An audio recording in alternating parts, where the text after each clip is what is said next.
cumpleaños.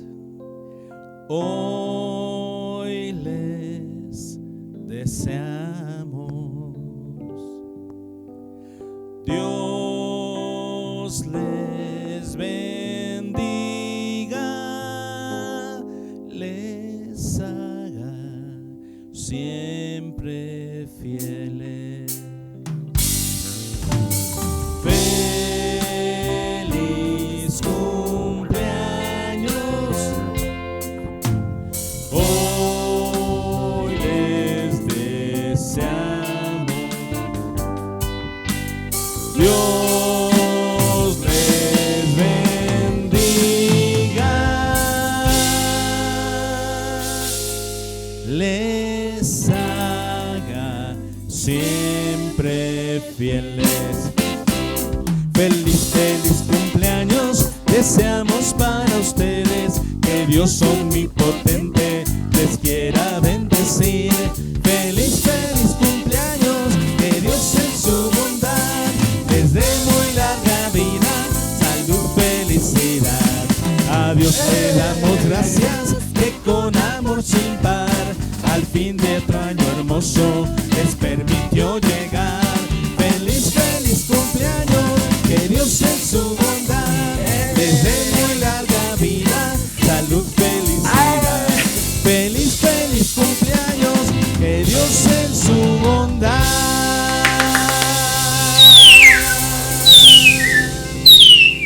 les dé muy larga vida, salud, felicidad.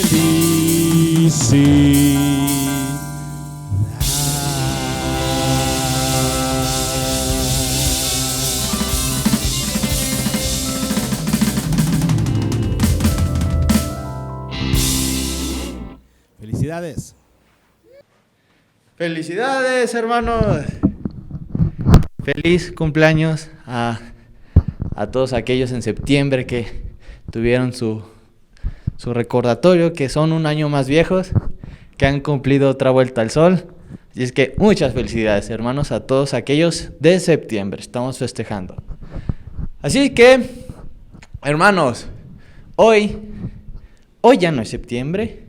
Hoy, como ya vio, la cantamos al principio de cada mes. Ya se fue septiembre, ahora estamos en octubre.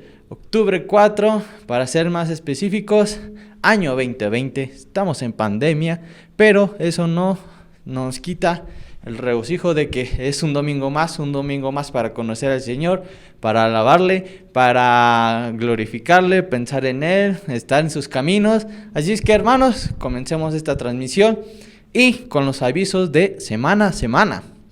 Para comenzar, tenemos con los diezmos y ofrendas que puede usted pasar a dejar con la hermana Elizabeth a su casa, o si ella puede, le manda un mensaje y pasa por él a su casa. De ahí en más, hermanos, la otra vez me equivoqué. Ya los jóvenes ya no tienen su clase a las 7, como lo teníamos antes por costumbre. Ahora es justo terminando esta predicación.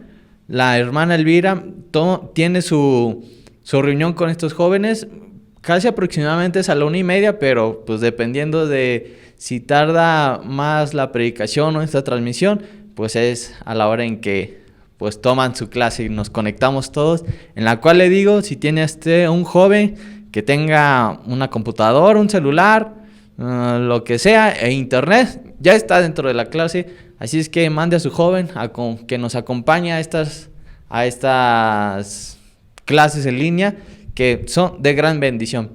De igual manera, hermanos, antes de decirles los del celular, quisiera, como ya le estamos diciendo y como le decimos cada vez, que compartan estos videos, estas transmisiones. Desde momentos antes ya le damos el enlace, a veces media hora, a veces 15 minutos, pero en ese tiempo usted tiene chance para compartirlo en sus estados de WhatsApp, compartirlo en su Facebook, compartirlo en un grupo, a alguna persona, algún vecino, etcétera. No sienta la pena de conservar ese enlace para que pueda ser de bendición a alguien más. Así es que, hermano, compártalo el enlace de esta transmisión o de alguna otra pasada que le haya gustado, que le pueda interesar a aquella persona, envíesela sin pena, no cuesta nada, no toma mucho tiempo, a lo mucho 2 minutos, así es que anímese, hermano.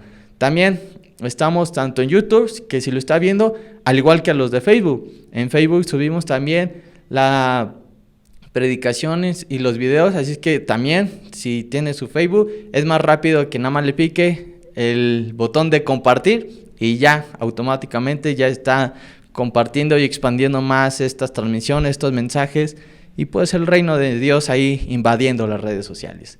Así es que, hermanos, una vez que ya hizo todo eso de compartir y pasar el enlace a quien quiera, es momento, hermano, de poner nuestro celular en silencio.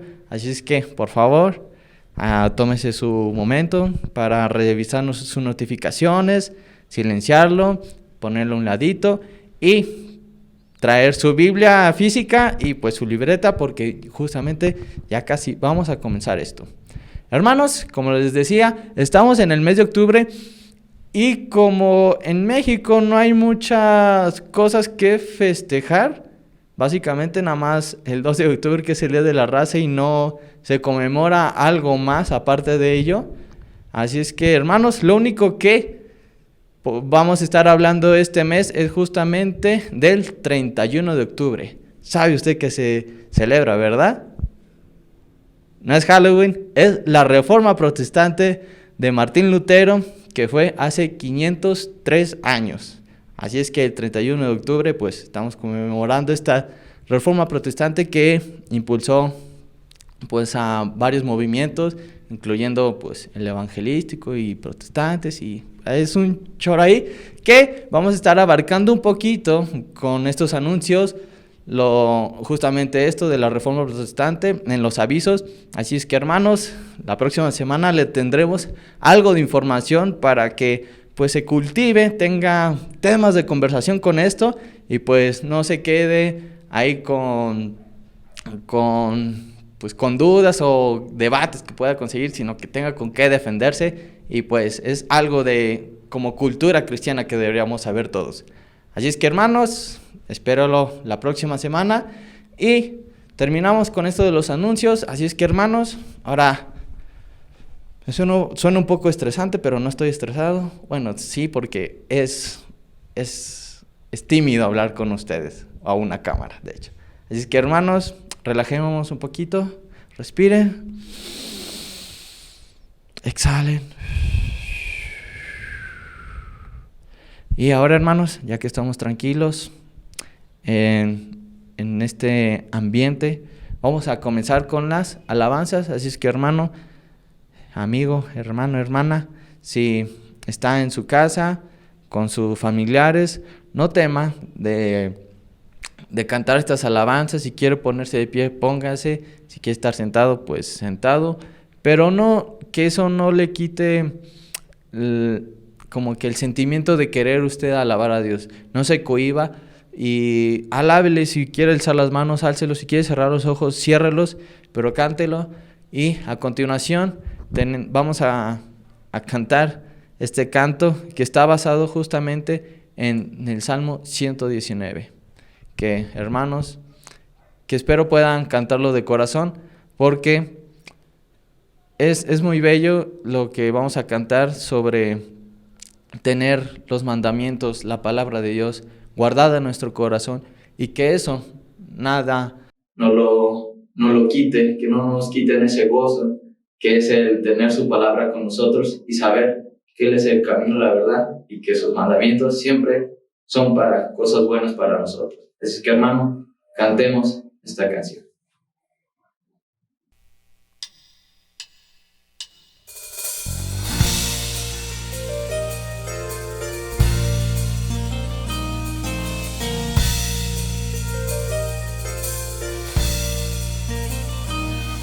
Tu palabra he guardado, Señor,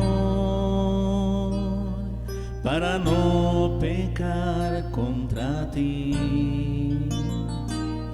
Te buscaré de corazón para vivir en santidad.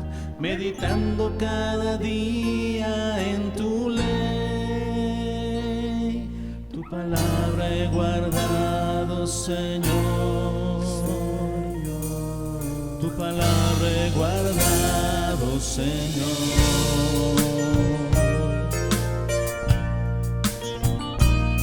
Tus estatutos me hacen cantar, tus promesas vida me dan.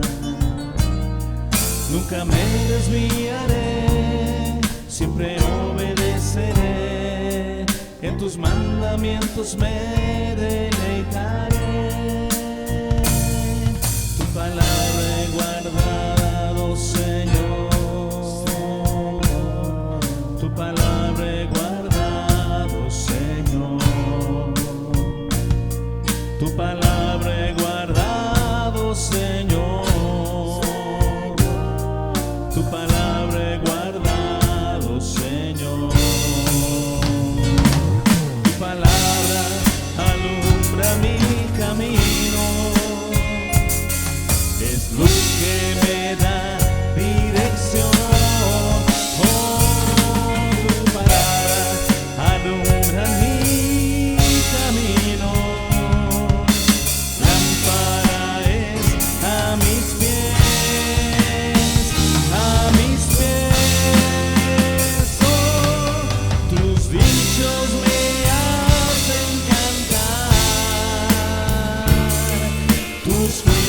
Consuelo me son,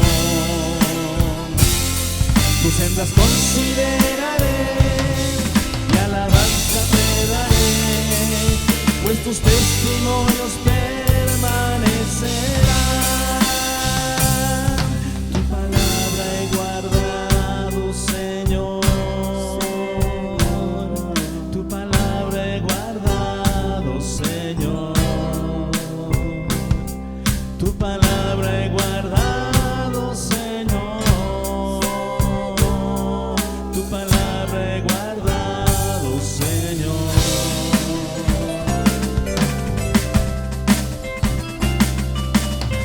La he guardado. La he guardado. La he guardado.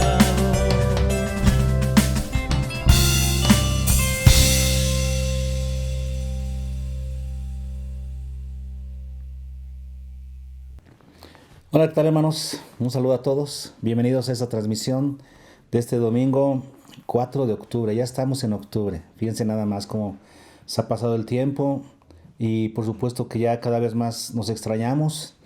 A algunos los hemos visto, a otros no. No sabemos cómo estén. Por favor, comuníquense para saber si todos están bien.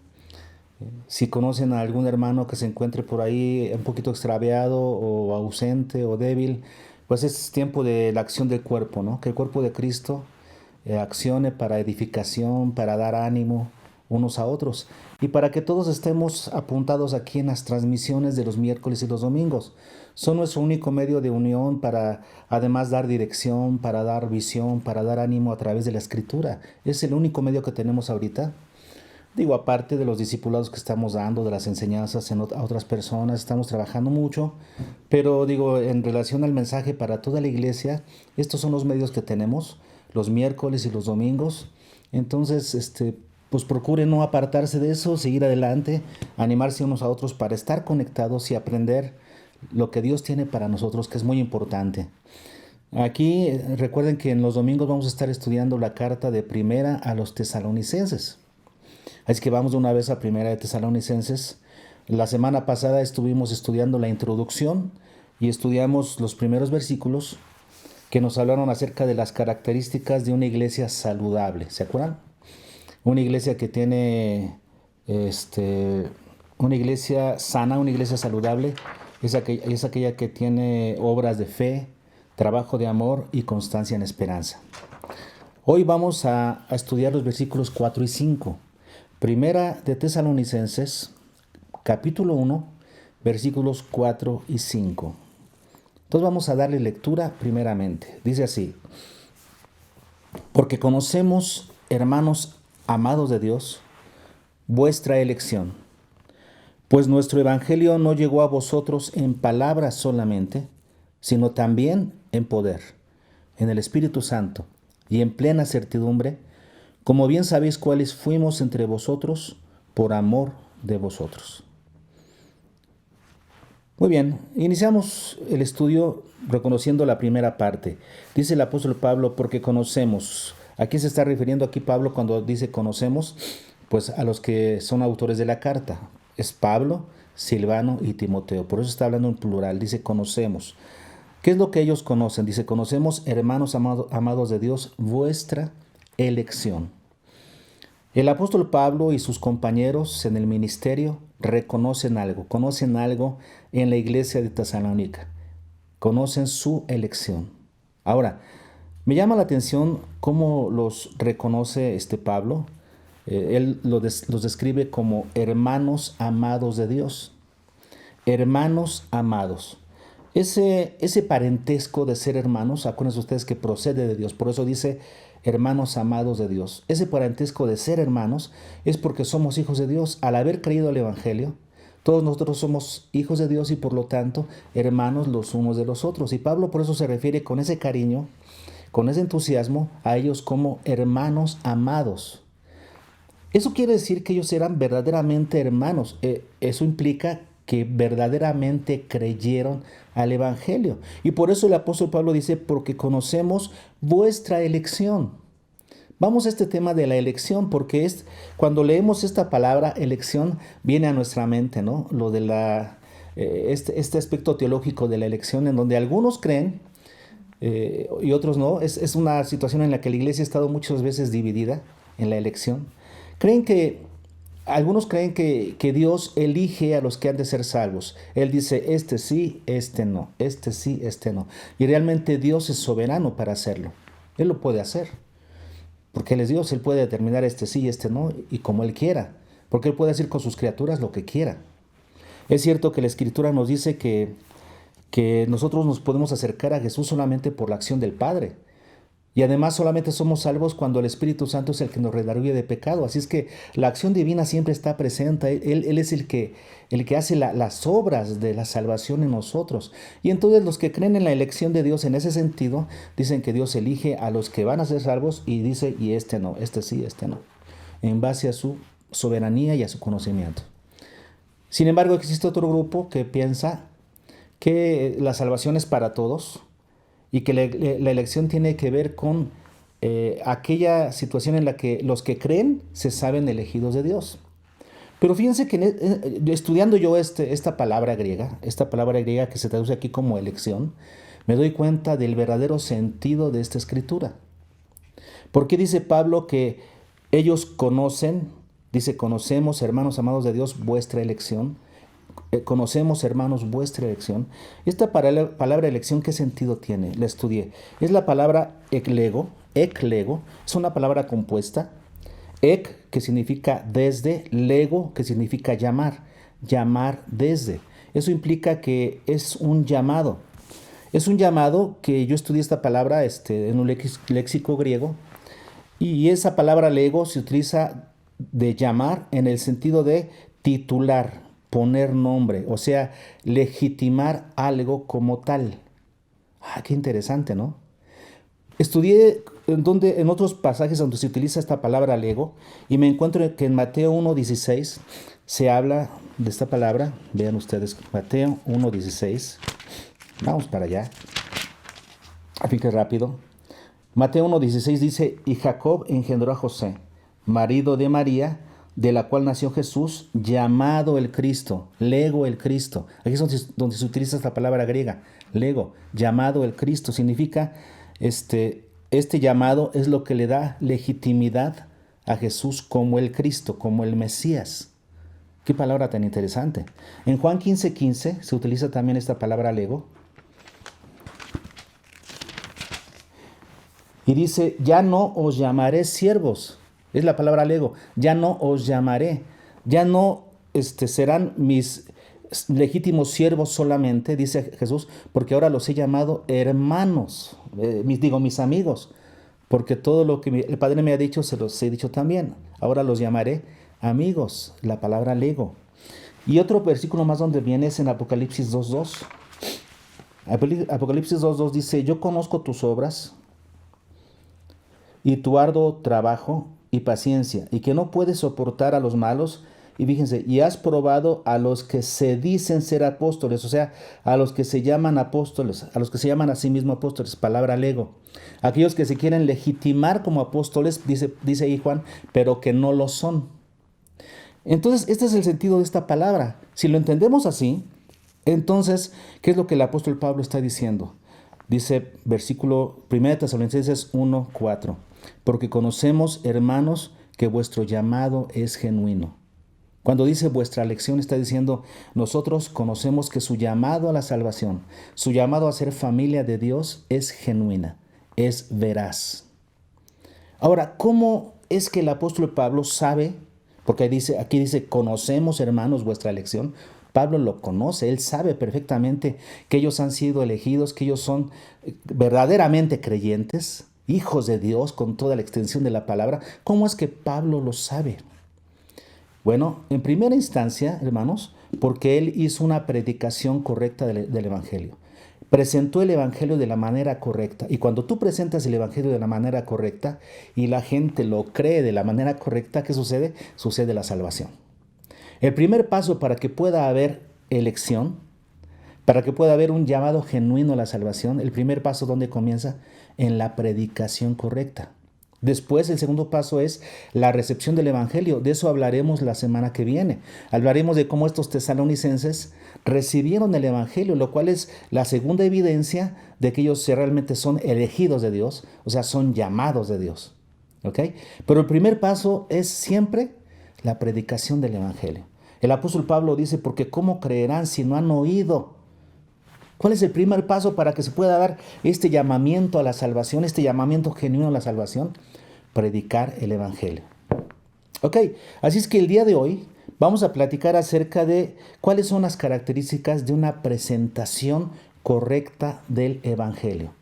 Para que cuando nosotros vayamos a compartir el Evangelio de Cristo a otras personas, ¿qué es lo que estamos haciendo en este momento? ¿Qué es en lo que queremos enfocarnos todo este tiempo de aquí a que Cristo venga? Es predicar el Evangelio de Jesucristo para que haya salvación. Es lo que más anhelamos, así es que nos estamos preparando, estamos capacitando, nos estamos impulsando para eso. Ahora, nosotros que queremos predicar el Evangelio, ¿qué cosas debemos tomar en cuenta? ¿Cuáles son las características de una presentación adecuada del Evangelio? Eso es de lo que vamos a platicar el día de hoy. ¿Listos? Muy bien, vean cómo dice el apóstol Pablo. Volvemos a leer desde el versículo 4. Porque conocemos, hermanos amados de Dios, vuestra elección. Y luego dice, pues, el mismo apóstol Pablo aquí ya nos está respondiendo cómo es que él sabe que el llamamiento a la salvación que los tesalonicenses tuvieron fue genuina, fue veraz.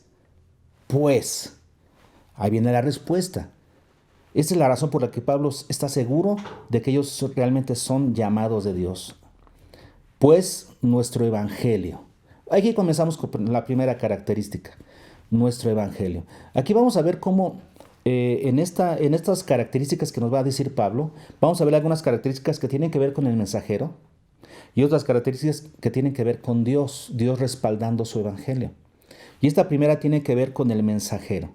Y tiene que ver con el conocimiento que el mensajero tiene del Evangelio. Vean cuál será el conocimiento que Pablo tiene del Evangelio, que se lo apropia y dice, pues nuestro Evangelio. A ver un momentito. ¿Qué el Evangelio que presentas no es el Evangelio de Cristo? ¿Cómo que nuestro Evangelio? Y cuando dice nuestro, se está refiriendo al Evangelio que predican Pablo, Silvano y Timoteo, los que han sido líderes de esa iglesia. Y es el mismo Evangelio que todos los creyentes han creído y que los creyentes predican por todos lados. Pero Pablo, a este Evangelio de Jesucristo, a estos que en otras partes de sus cartas, Pablo dice los misterios de Dios. Aquí el apóstol Pablo está diciendo nuestro Evangelio. El apóstol Pablo se lo apropia. ¿Qué relación tendrá Pablo con el Evangelio que lo considera suyo? Así es como debemos hacer, hermanos. El primer paso es que nosotros nos apropiemos el Evangelio. ¿Cómo? En primer lugar, que lo conozcamos, que lo estudiemos. ¿Cómo vas a apropiarte de algo que ni siquiera conoces? Pablo sabía perfectamente el Evangelio. ¿Por qué? Porque conocía todas las escrituras del Antiguo Testamento. Él, antes de conocer a Cristo, acuérdense que era un fariseo, era un maestro de la ley. Y por lo tanto, él sabía perfectamente toda la escritura, la sabía a la perfección. Y cuando Pablo conoce a Cristo, entiende perfectamente la relación que existe entre el Antiguo y el Nuevo Testamento. El apóstol Pablo, con todo el conocimiento que tenía del Antiguo Testamento, sabe que Cristo ha venido a cumplir todos los aspectos del Antiguo Pacto. Y luego Pablo nos dice en la epístola a los Gálatas que él recibió su evangelio por revelación de Jesucristo. Entonces Pablo estuvo 14 años encerrado en relación con Dios y Dios revelándole, y Pablo con su conocimiento previo de la Escritura, y Pablo está armando lo que sería la doctrina del Nuevo Testamento. Doctrina que Pablo después confrontó compartió con los líderes de Jerusalén.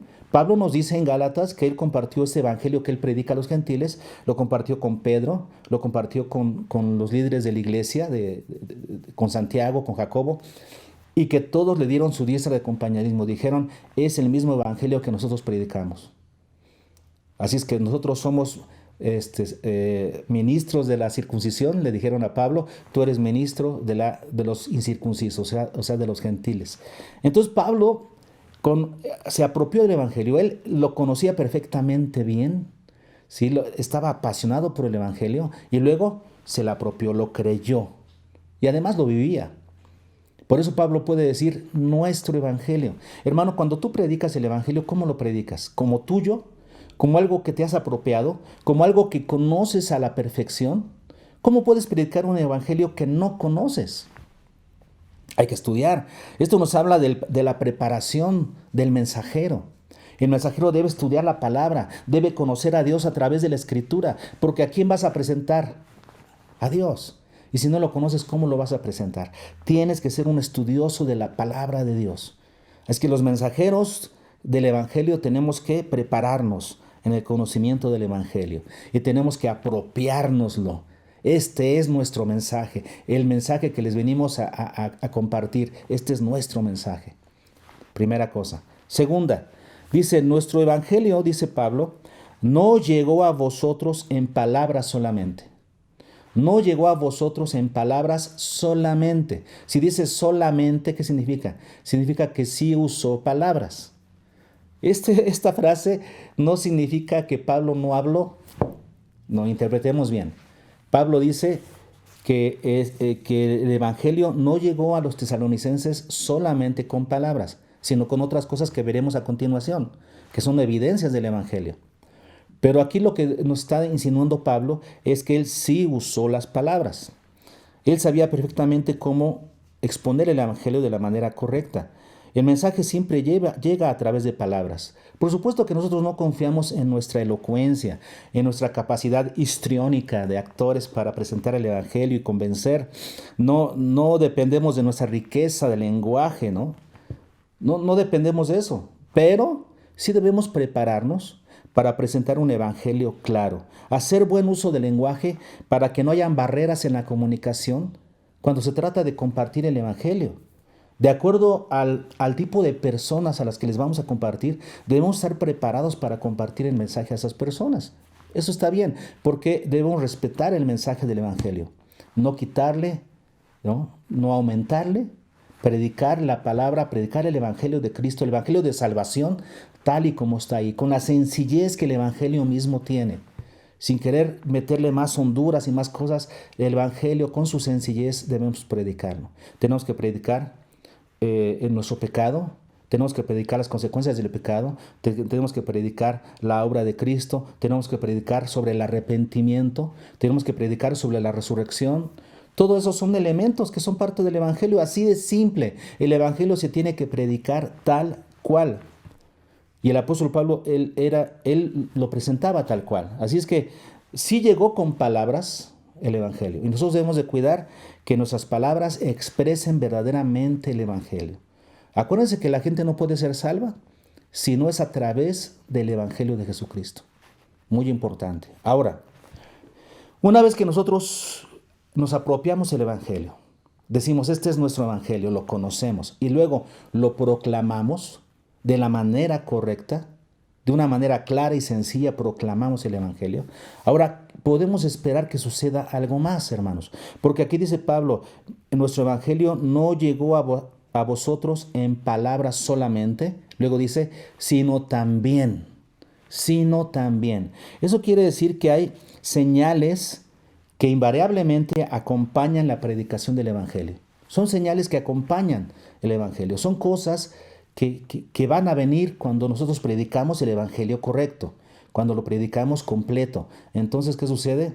Suceden las cosas que siguen. Dice aquí el apóstol Pablo, sino también en poder. Y aquí comienza la respuesta de Dios. Cuando hablamos de poder, no estamos hablando del poder nuestro. Nosotros no tenemos poder alguno. ¿A quién podemos convertir nosotros? No tenemos poder para convertir a nadie. Nosotros no convertimos a nadie. Nosotros solamente presentamos el Evangelio. Dice Pablo, yo sembré, Apolos regó, pero el crecimiento lo da el Señor. ¿Quién es el que convierte las almas? ¿Quién es el que da el crecimiento? Dios. A nosotros solamente nos toca exponer el Evangelio. Ahora, sin embargo, cuando comience aquí la parte de Dios, si tú predicas el Evangelio correctamente, aquí viene la parte de Dios.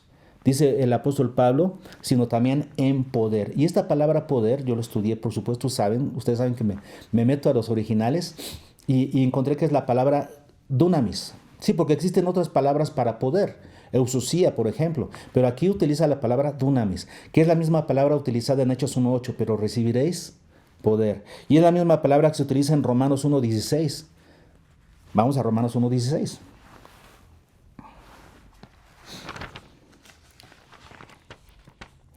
La palabra poder. Y el apóstol Pablo dice,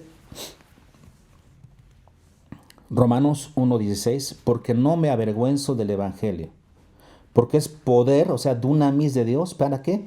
Para salvación a todo aquel que cree, al judío primeramente y también al griego. Dunamis, nos habla viene de dinamita. Dunamis viene dinamita, de ahí sale la palabra dinamita. Es un poder explosivo, un poder explosivo tremendo. Este es el poder que acompaña a la predicación del Evangelio y tiene que ver con la respuesta de Dios, tiene que ver con el respaldo de Dios cuando tú predicas. Cuando tú predicas, deja de preocupar porque lo que sigue es el trabajo de Dios. Él en su Evangelio tiene poder dinamita, dunamis, ¿para qué? Para que la gente pueda ser salva. Dice el versículo 16, porque no me avergüenzo del Evangelio. Yo estudié esa palabra, me avergüenzo. Me acuerdo que desde el Instituto Bíblico nos dejaron algunos ejercicios de traducción del griego al español y me encontré con este versículo desde el Instituto Bíblico. Y me acuerdo que ahí estudié esto. Y luego ahorita que me acordé, lo volví a estudiar para rectificar que no estaba en un error. Esta palabra, me avergüenzo, está en presente, indicativo que es un modo de realidad, pero fíjense, voz pasiva. ¿Eso qué significa? No dice, no me avergüenzo en voz activa, dice, no seré avergonzado, voz pasiva. Lo que el apóstol Pablo está diciendo, porque el Evangelio no me avergüenza a mí. O sea, quiere decir, yo no seré avergonzado por el Evangelio, porque el Evangelio va a hacer lo que anuncia. Si el Evangelio dice que salva, es porque salva. Y Pablo dice, en todos mis años de ministerio, jamás el Evangelio me ha avergonzado. Cuando yo predico el Evangelio y la gente lo cree, la gente se salva. La gente experimenta la salvación. No seré avergonzado por el Evangelio jamás. Esta es la confianza que tenemos. Hoy eso lo vamos a aplicar un poquito en un punto que sigue. No seré avergonzado del Evangelio. ¿Por qué? Porque el Evangelio, hermanos, es poder de Dios para salvación. ¿Dónde radica el poder de Dios para salvación? ¿En dónde? En el Evangelio, no en tus oraciones. En la presentación correcta del Evangelio. Cuando tú vayas a orar porque vas a ir a compartir el Evangelio a alguien más, a veces oras mucho por las otras personas. Señor, toca a esas personas, que la gente se salve, que la gente que te conozca. Bueno, está bien que ores por las demás personas, pero deberías orar por ti como mensajero. Y deberías de decirle, Señor, te pido por mí como mensajero, para que me ayudes a ser claro, que pueda presentar tu evangelio claramente, completamente, sin quitarle, sin añadirle, que pueda presentar el mensaje del evangelio tal y como es. ¿Por qué? Porque el evangelio por sí mismo es poder de Dios para salvación a todo aquel que cree. Ahí es donde radica el poder de Dios para salvación. ¿En dónde? En el evangelio. Dios respalda su evangelio con poder. Con poder, dunamis. Así es que cuando tú predicas el evangelio, tienes el respaldo de Dios, tienes el poder de Dios a tu disposición para salvación de las personas. Ahora, sigue diciendo el apóstol Pablo ahí en Tesalonicenses, después de decir en poder, que el evangelio también llegó en poder, dice, en el Espíritu Santo. ¿Quién es el que da ese poder? El Espíritu Santo. ¿Se acuerdan de Hechos 1:8? Pero recibiréis, ¿qué? Poder dunamis, cuando haya venido sobre vosotros el Espíritu Santo. Aquí se refiere a otra cosa. En Romanos nos hablaba que el poder para salvación se encuentra en el mismo evangelio. Pero aquí nos habla de otra cosa. Aquí nos habla de que el Espíritu Santo nos capacita con su poder para ¿qué? Dice ahí, y me seréis testigos. El Señor te va a ayudar a ser un buen testigo de Él, un buen testigo suyo. Es la palabra marturios. Esta palabra testigo es la palabra marturios, de donde viene mártir. ¿Y qué significa esto? Si nosotros lo entendemos así, ¿qué significa eso? Que un mártir es aquel que es un testigo presencial de algo y que está dispuesto a arriesgar su vida con tal de corroborar eso que él vio, eso que él conoce, eso de lo cual él es testigo. Es un testigo dispuesto a dar su vida, ¿verdad?, por defender aquello de lo cual testifica. Este es el significado de la palabra. ¿Y quién nos hace capaces, hermanos? ¿Quién nos capacita para ser marturios, ser mártires de Cristo? El Espíritu Santo. Digo, por nosotros mismos somos unos cobardes. Y yo hablo primero por mí. ¿Ustedes creen que yo soy capaz de dar mi vida por Cristo? No, yo soy un cobarde, yo me iría corriendo. Sin embargo, yo sé que en el momento oportuno, cuando la situación lo amerite, el Espíritu Santo me va a respaldar para que yo pueda ser un testigo de Cristo. Ahora, no tenemos que esperar a llegar a esos límites de dar de nuestra vida por Cristo. Debemos ser testigos hoy y ahora. Eso tiene que ver con perder el miedo. Eso tiene que ver con que el Espíritu Santo te da la capacidad de vencer el miedo, de vencer cualquier cosa que te esté impidiendo hoy evangelizar. El Espíritu Santo es poder de Dios que te hace un testigo de Jesucristo. Un testigo dispuesto a dar su vida. ¿Se acuerdan cuando hablamos de Romanos 10:9? En donde mucha gente utiliza ese pasaje de Romanos 10:9 para decir que si confesares que con tu boca que Jesús es el Señor, serás salvo. Entonces lo único que hay que hacer es hacer una oración donde confesamos a Jesús. Si ya hiciste una oración y lo confesaste, entonces ya eres salvo. Y acuérdense que ya explicamos que eso está mal interpretado, es totalmente falso, porque mucha gente ha hecho esa confesión y no es salva, y no vive como Cristo quiere que vivan. Ese versículo se refiere porque en aquella época, sobre todo en Roma, porque Pablo está escribiendo eso a los romanos, en Romanos 10:9, en Roma, donde era la capital del Imperio Romano, el César era considerado un dios. Entonces, cuando venían ciertas caravanas de parte del César, a donde quiera que llegaban, la gente tenía que arrodillarse, tenía que confesar, el César es Dios, el César es Señor, el César es Señor. Pero cuando había un verdadero cristiano ahí, entre esas personas que estaban arrodilladas confesando a César como el Señor, cuando había un verdadero cristiano, él no se arrodillaba. Y él decía, no, César no es Señor, Jesucristo es Señor. ¿Y saben qué? Le costaba la vida o estar encerrado en una cárcel. Eso es lo que le costaba esa confesión. En otras palabras, cuando uno realmente cree en Cristo, está dispuesto a dar su vida por su fe. Está dispuesto a compartir su fe a costa de lo que sea. Entonces, eso es lo que el Espíritu Santo hace por nosotros. Nos capacita para ser testigos del Señor. Dice el apóstol Pablo, nosotros no les compartimos el Evangelio solo con palabras, sino con poder y en el Espíritu Santo. Por eso el apóstol Pablo era capaz de seguir predicando a pesar de los azotes que le daban, a pesar de que lo apedrearon y lo dejaron medio muerto en una ocasión, a pesar de todos los naufragios que vivió, de las persecuciones. Pablo seguía predicando el evangelio. ¿Y nosotros qué? Se burlan poquito de nosotros porque somos cristianos, ya mejor nos callamos. Nos hablan feo y ya mejor ya no vamos. La gente rechaza el evangelio y ya nos sentimos mal. ¿Y ya no predicamos? Hermanos, el Espíritu Santo te capacita para ser un marturios, un testigo dispuesto a dar su vida por el evangelio. Ahora, esto del Espíritu Santo, por supuesto, también se refiere a las señales que nos acompañan cuando nosotros predicamos el evangelio. En el evangelio de Marcos, capítulo 16, nos habla de las señales que siguen a los que creen. Todo aquel que cree puede manifestar estas señales.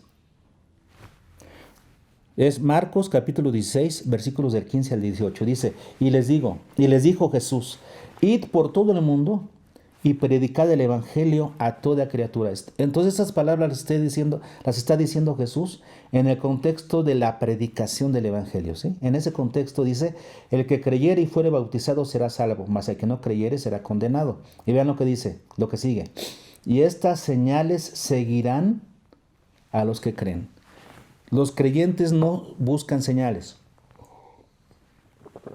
Los creyentes no están detrás de las señales. No, las señales siguen a los creyentes. El creyente simplemente hace su trabajo de predicar el evangelio a toda criatura.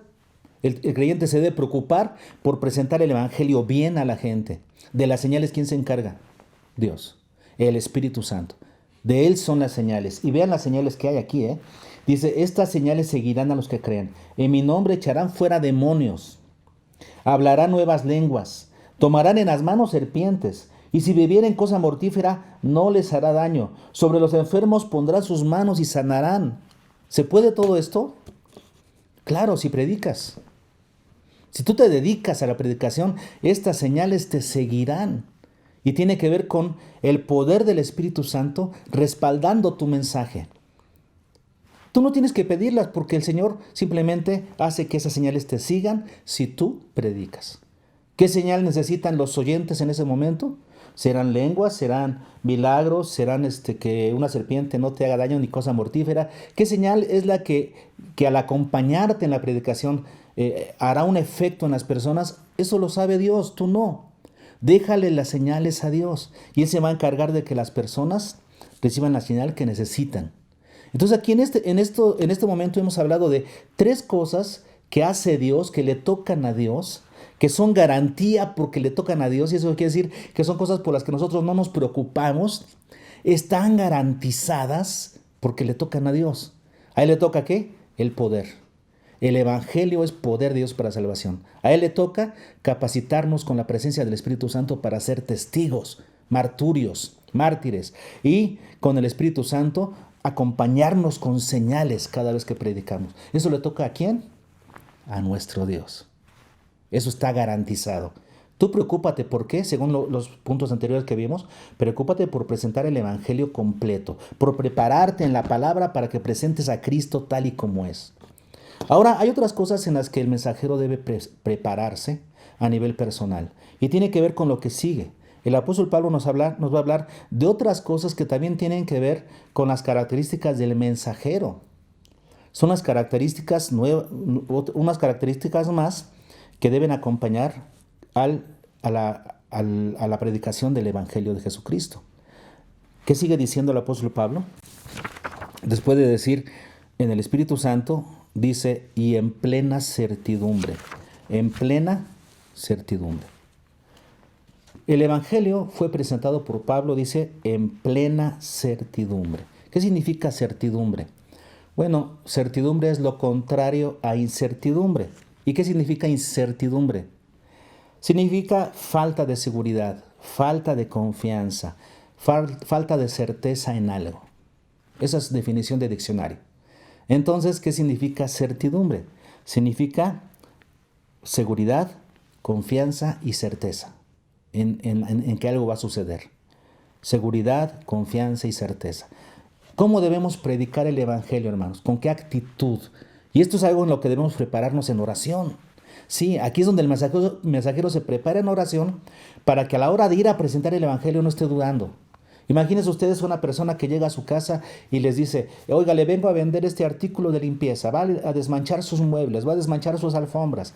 Y tú le dices, oiga, ¿y me puede hacer una demostración?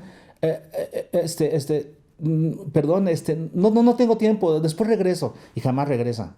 Esa persona dudaba de su producto tanto que no pudo demostrarlo.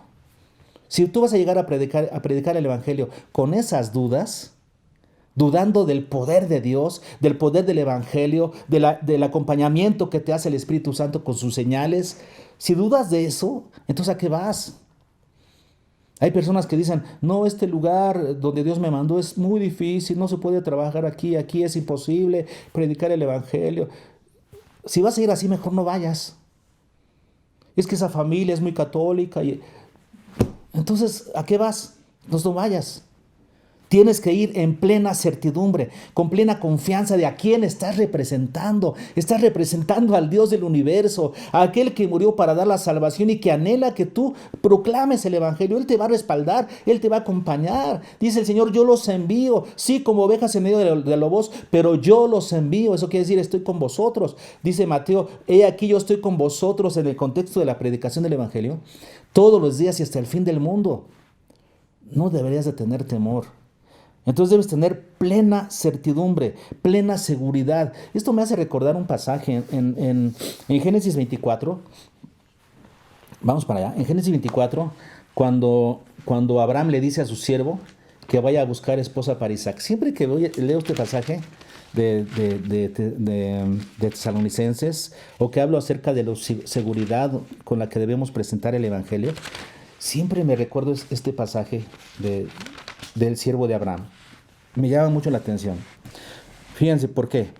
Vamos a leerlo. Del 1 al 14 dice, era Abraham ya viejo. ¿Sí? ¿Me siguen con la lectura? Imagínense la escena, y bien avanzado en años. Y Jehová había bendecido a Abraham en todo.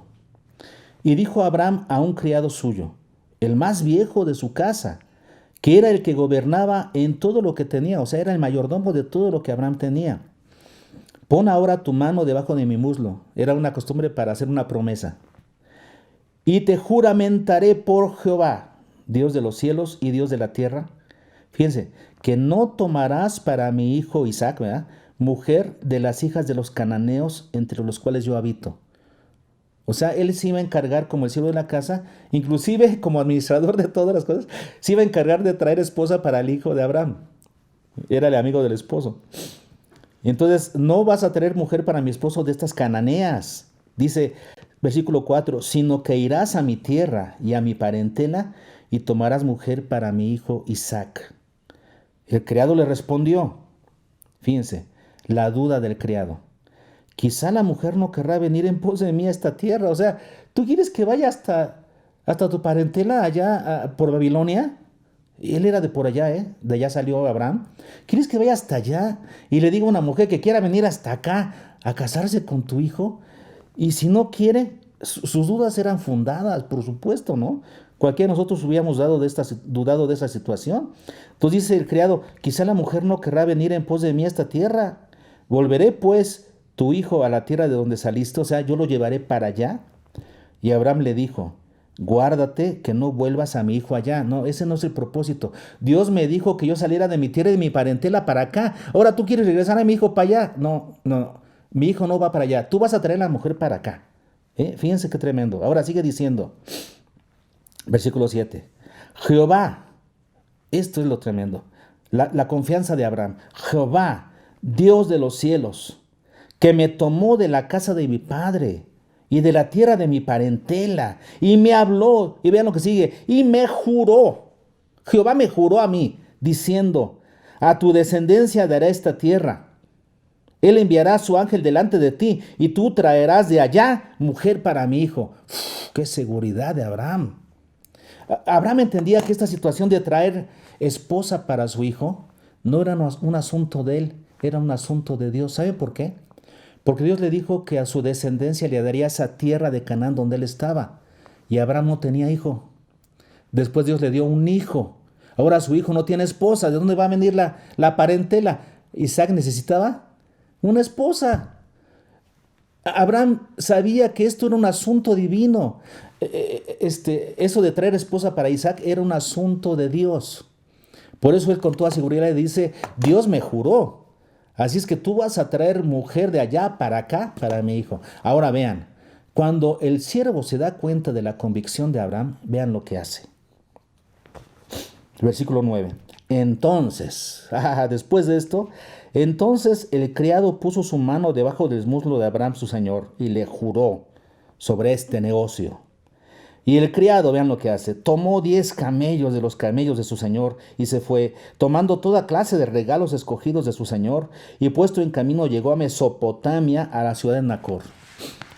E hizo arrodillar los camellos fuera de la ciudad junto a un pozo de agua, a la hora de la tarde, la hora en que salen las doncellas por agua. Y dijo, oh Jehová, Dios de mi señor Abraham, dame, te ruego, el tener hoy buen encuentro, y haz misericordia con mi señor Abraham. He aquí, yo estoy junto a la fuente de agua, y las hijas de los varones de esta ciudad, o sea, de toda la ciudad, salen por agua.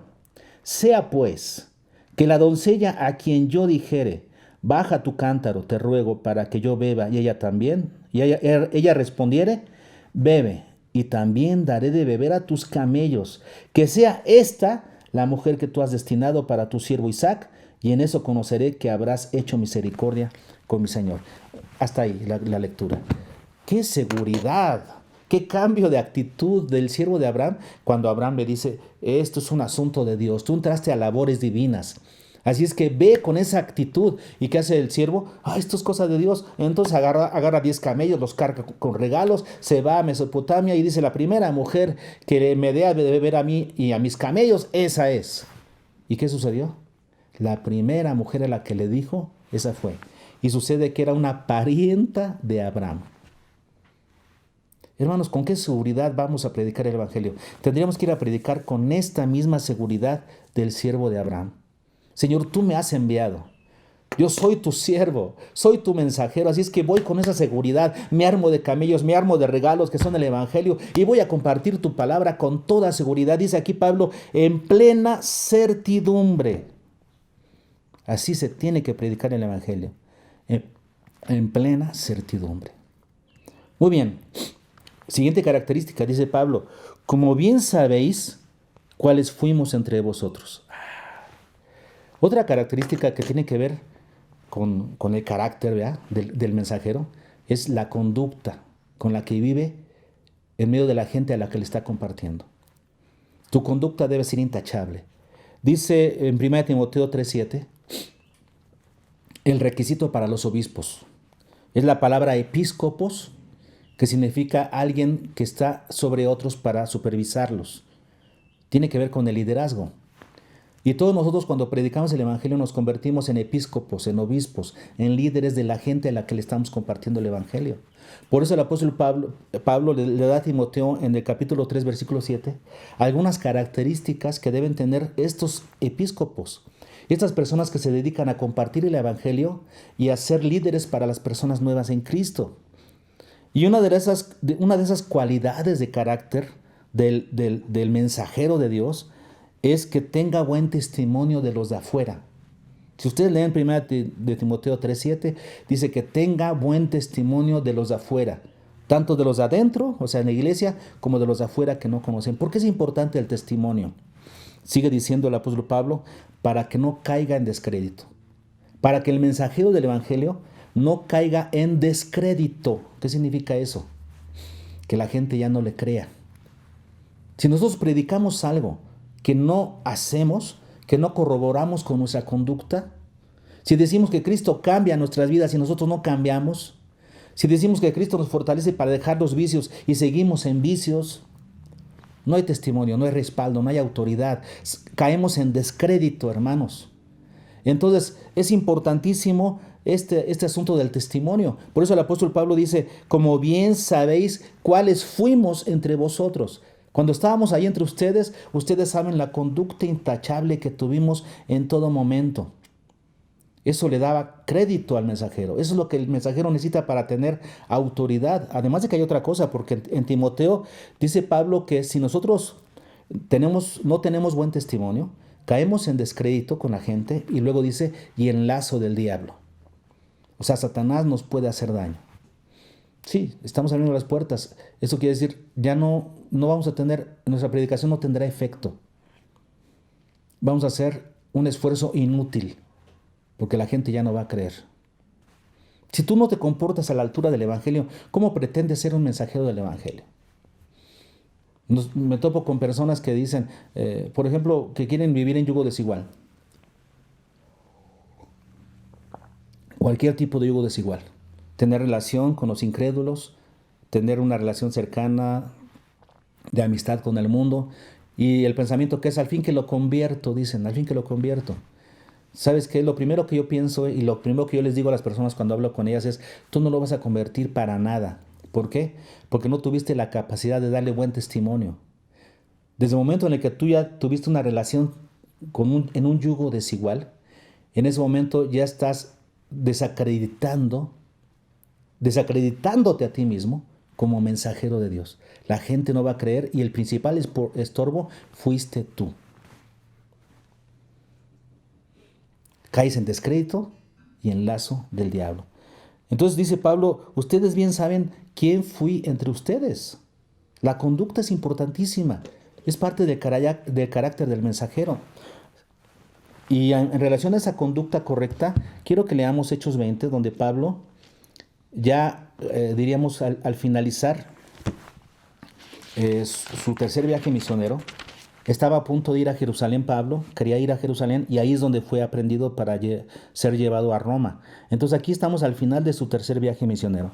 Y Pablo sabía que no vería más el rostro de todos los hermanos y sobre todo de los ancianos de las iglesias. Entonces estando Pablo en Mileto, que era una playa, envía a llamar a Éfeso y a todos los ancianos de Asia para que vinieran hacia él. Él ya no quiso ir a las ciudades para no tardarse más tiempo porque quería ir a la fiesta de Jerusalén. Entonces manda llamar a los ancianos de las iglesias y ahí en Mileto, en la playa, les da un mensaje de despedida. Hechos 20, del versículo 17 y seguimos ahí la lectura hasta el final. Vean lo que dice. Enviando pues desde Mileto a Éfeso, hizo llamar a los ancianos de la iglesia. Cuando vinieron a él, les dijo, vosotros sabéis cómo me he comportado entre vosotros todo el tiempo. Las mismas palabras, ¿se dan cuenta? Ustedes saben cómo me he comportado entre vosotros todo el tiempo, desde el primer día que entré a Asia, sirviendo al Señor con toda humildad y con muchas lágrimas y pruebas que me han venido por las acechanzas de los judíos. Y cómo nada que fuese útil he rehuido de anunciaros y enseñaros públicamente y por las casas, testificando a judíos y a gentiles acerca del arrepentimiento para con Dios y de la fe en nuestro Señor Jesucristo. Ahora he aquí ligado yo en espíritu, voy a Jerusalén, sin saber lo que allá me ha de acontecer, salvo que el Espíritu Santo por todas las ciudades me da testimonio, diciendo que me esperan prisiones y tribulaciones. Pero de ninguna cosa hago caso ni estimo preciosa mi vida para mí mismo, con tal que acabe mi carrera con gozo, y el ministerio que recibí del Señor Jesús para dar testimonio del Evangelio de la gracia de Dios. Y ahora he aquí, yo sé que ninguno de todos vosotros entre quienes he pasado predicando el reino de Dios verá más mi rostro. Por tanto, yo os protesto, fíjense, yo os protesto en el día de hoy, que estoy limpio de la sangre de todos vosotros. Porque no he rehuido anunciaros todo el consejo de Dios.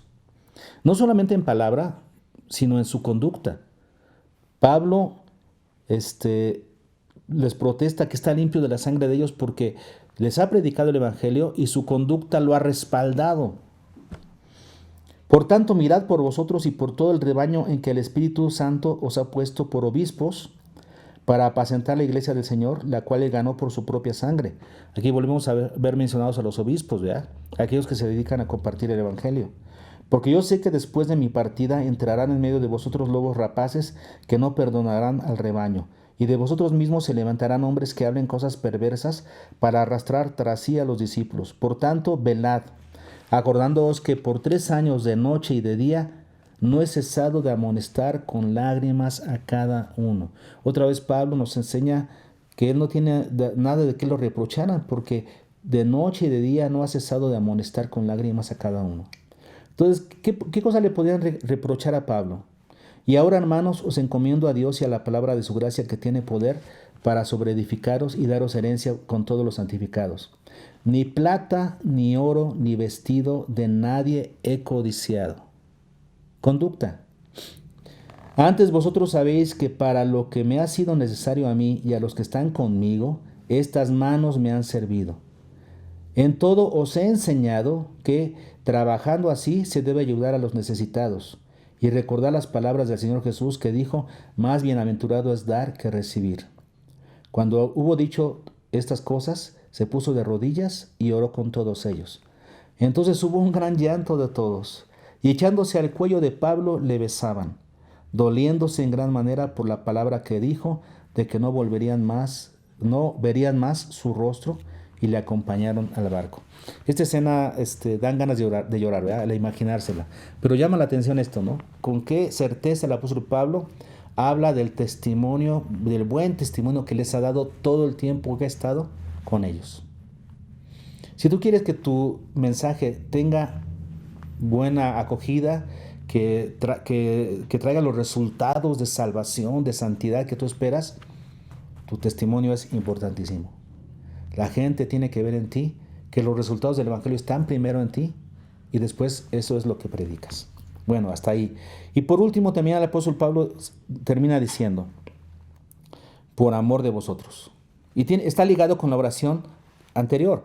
Como bien sabéis cuáles fuimos entre vosotros, por amor de vosotros. ¿Qué es lo que animaba a Pablo para tener esa buena conducta para con los tesalonicenses? El amor genuino. El apóstol Pablo realmente amaba a la gente. Amaba a la gente a la que le iba a compartir. No les tenía lástima. No era cualquier otro sentimiento. El apóstol Pablo hablaba de personas que predicaban el evangelio por hacerle daño a él o por competencia. Y dice Pablo: bueno, allá ellos, qué bueno que el evangelio es predicado de todos modos. Pero la manera correcta, la motivación correcta para predicar el evangelio es el amor a la gente. Debes amar a los perdidos. Debes amar a las personas que están sin Cristo. Solamente el amor puede traer como resultado una predicación correcta del evangelio. La gente debe sentir que tú realmente los amas, que tú realmente te preocupas por su salvación. No te preocupas por ganar un debate nada más, por demostrar que tienes la razón. Lo que te preocupa es realmente que ellos crean para que sean salvados de la perdición eterna. Tú realmente los debes amar. Y el amor, por eso decimos que lo que motivaba a Pablo a tener una buena conducta era el amor, porque en Romanos 13:10 dice Pablo que el amor a Dios, que el amor no hace mal al prójimo, porque el cumplimiento de la ley es el amor. El amor no hace mal, no hace daño al prójimo. Entonces, tú buscas solamente el bien de tu prójimo, si tienes amor. Entonces, el amor es la virtud que te debe impulsar a predicar el evangelio, a compartir a Cristo. Hermanos, hasta aquí hemos visto entonces estas características de lo que llamaríamos las características de una presentación adecuada del evangelio. Las características de una presentación adecuada del evangelio. Lo que hemos visto es que si nosotros queremos ver que hay resultados reales de salvación en la gente, entonces comienza ese proceso de salvación en la predicación, en el mensaje y en el mensajero, hermanos. Ahí es donde comienza todo. Porque si queremos que la gente crea al evangelio y después pueda ser salva, o sea, tenga un llamado real del Señor para la salvación, todo comienza en una predicación correcta del evangelio, ¿verdad? Entonces comienza en un mensajero preparado y en un mensajero que da un buen testimonio. Todo comienza ahí. Así es que, ¿por qué el apóstol Pablo estaba seguro de que el llamamiento de los tesalonicenses a la salvación era válido? ¿Por qué Pablo estaba seguro? Porque él había sido un buen mensajero. ¿Cuáles son las características de una presentación correcta del evangelio? En primer lugar, tiene que ver con el mensajero. El mensajero debe ser una persona capaz en la palabra. Debe ser una persona capaz en la palabra de Dios, en el Evangelio, debe conocer el Evangelio. No estamos hablando de que sea un profesionista, de que sea una persona estudiosa y que haya cursado el doctorado en teología, no necesariamente. No todos van para eso. Algunos lo hacen porque Dios los está llamando para profundizar en eso y volverse teólogos y todo el asunto. No, debe estar preparado en la palabra. ¿Sí? O sea, conocer el Evangelio, leerlo, estudiarlo todos los días, vivirlo y luego decíamos que compartirlo. En eso consiste la preparación. La primera característica del mensajero es que debe ser alguien preparado en la palabra, alguien que se haya apropiado el mensaje del Evangelio, que lo viva y que lo esté compartiendo tal y como es. Hablando del mensajero, otras características del mensajero es que debe presentar el Evangelio con seguridad, con plena certidumbre, ¿sí? Sin dudar, no con miedo, con seguridad. El mensajero también debe tener un buen testimonio y el mensajero debe tener amor por las personas a las que va a compartirles el Evangelio. Esas son las cualidades del mensajero. Ahora, si el mensajero presenta el Evangelio como es debido, o sea, da el mensaje correctamente y su conducta respalda ese mensaje, no hay barreras, ahora, ¿qué sucede? Bueno, Dios está dispuesto a hacer su parte. ¿Cuál es la parte de Dios, hermanos? La parte de Dios es que Él va a respaldar su mensaje del Evangelio. El Evangelio es poder de Dios para salvación.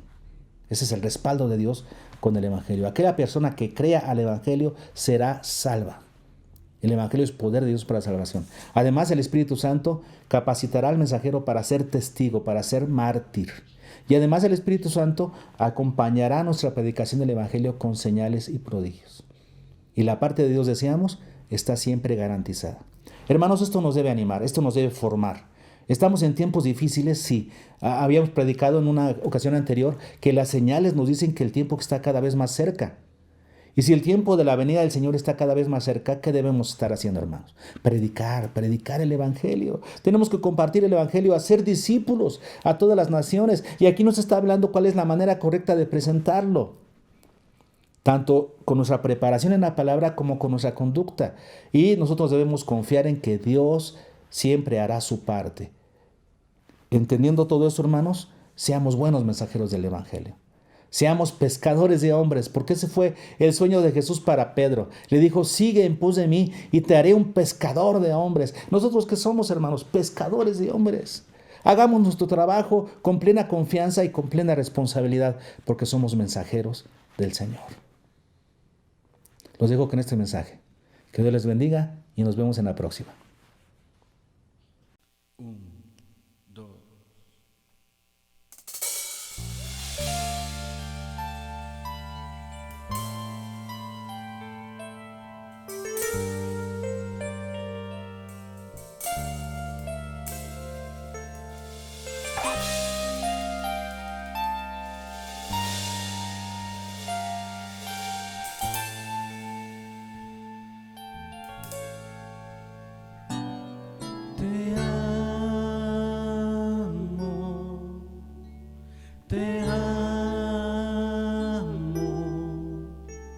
Es todo lo que puedo decir.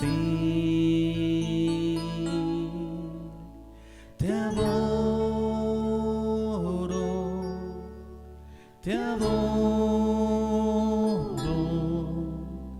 todo mi ser confía en ti. Yo te amaré y te adoraré, no importa lo que pueda venir.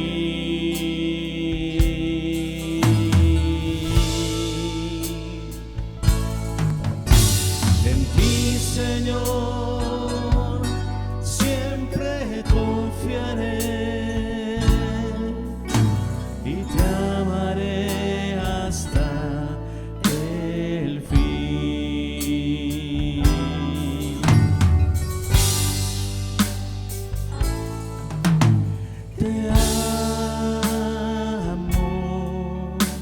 Te amo, es es todo lo que puedo decir. Te adoro, te adoro. Todo mi ser confía en ti. Yo te amaré y te adoraré. No importa lo que pueda venir.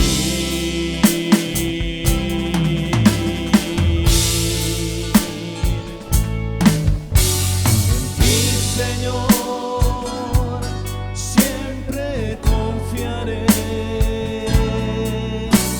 y te amaré hasta el fin. Yo te amaré y te adoraré. No importa lo que pueda venir. No importa, Señor, en ti, Señor, siempre confiaré y te amaré hasta el fin. Yo te amaré hasta el fin y te amaré hasta